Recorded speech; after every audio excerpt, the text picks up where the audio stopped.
Welcome to The Explainer. Today, we're cracking open a story that sounds like it's straight out of a sci-fi thriller.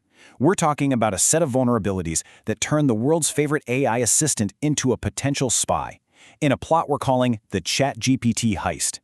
And this story, well, it really gets to the heart of the big tension in AI right now, this constant race for more powerful features versus the absolute need for ironclad security. So to really get a sense of the scale here, let's just start with one number. 800 million. That's roughly how many people use ChatGPT every single week. Think about that.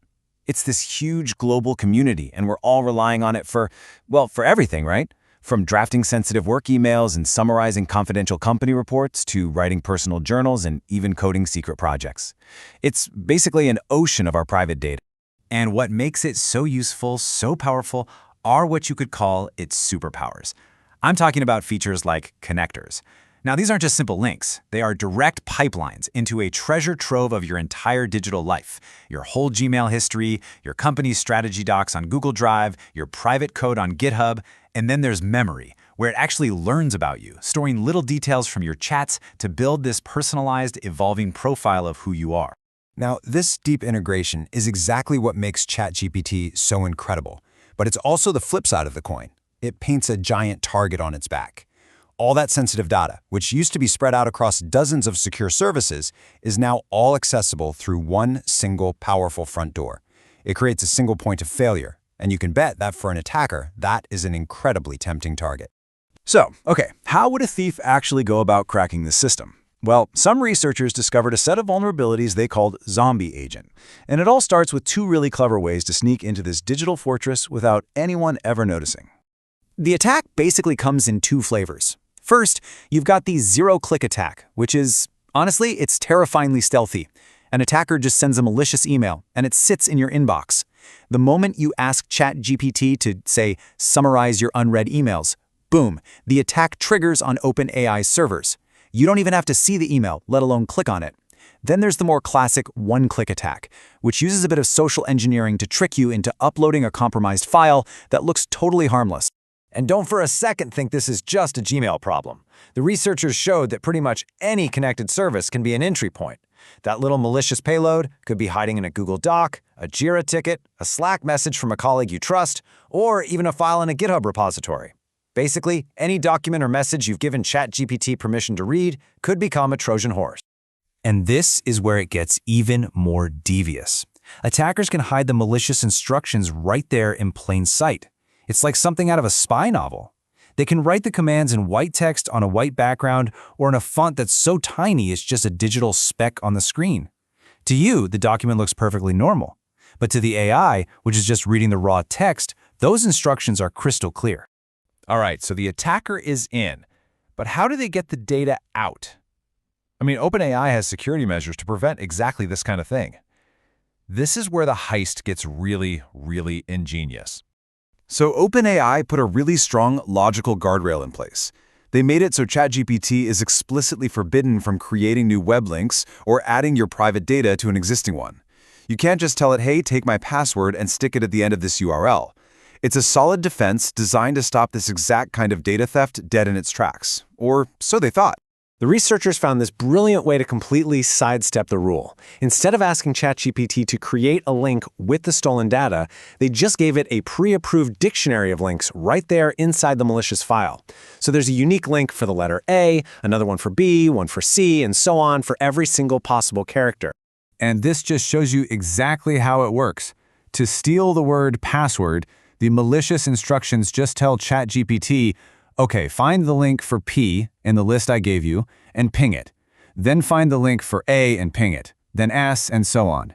It makes 8 separate, totally innocent-looking calls to the attacker's server, leaking the password one single character at a time. So here's the crucial part, the real genius of it. From ChatGPT's point of view, it's following the rules perfectly. It's not changing any links, it's not creating any links. It's just looking up and opening URLs from a list it was given. This simple, clever logic uses the AI's own obedience against itself, and it makes OpenAI's main defense completely useless. But wait, the heist doesn't stop there. This attack isn't just some quick smash and grab. Oh no, it's designed to be a long-term threat that can actually linger inside your account and even spread to other people.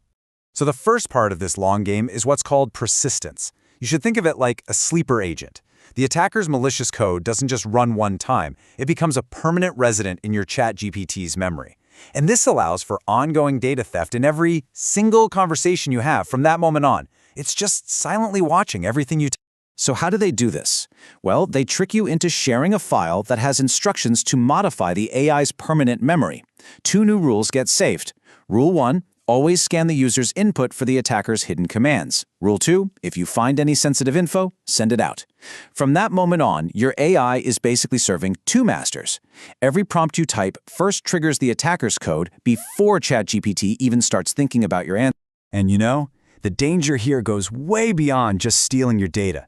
An attacker with this level of control could start subtly altering your stored memories. Just imagine them changing a note you saved about a medication allergy, or tweaking your financial details, causing ChatGPT to later give you dangerously wrong, maybe even harmful advice based on that corrupted information. But the threat escalates even further with propagation.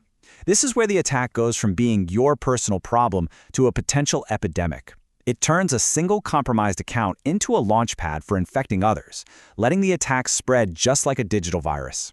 Here's how it works. The code that's embedded in your AI commands it to scan your connected email account, pull out a list of every single person you've ever emailed, and send that whole list to the attacker's server. That server then just automatically fires off the same malicious zero-click email to all your colleagues, all your friends, turning your account into a super spreader. So, with a vulnerability this severe, what was the response? I mean, what happened after the researchers figured out how to pull off this insane digital heist? Well, the good news here is the researchers followed a process called responsible disclosure. They didn't just publish their findings for every hacker to see. Instead, they privately reported the whole thing to OpenAI at the end of September 2023. After it was confirmed, OpenAI's security team got to work, and by mid-December, they had successfully deployed a fix, closing this specific loophole. But here's the real takeaway. While this particular vault door has been reinforced, the thieves have shown everyone a brand new way to break in. ZombieAgent is more than just a single bug. It's really a proof of concept for a whole new class of sophisticated attacks that go after the very features that make AI so powerful, its deep connections and its ability to remember. Which leaves all of us with a really critical question for the future of AI security. Okay, this version of ZombieAgent has been stopped, but now that these attack methods are out there, it forces us to ask, as we race to build ever more powerful and integrated AI, are we also accidentally building the perfect Trojan horse? What's the next one going to look like?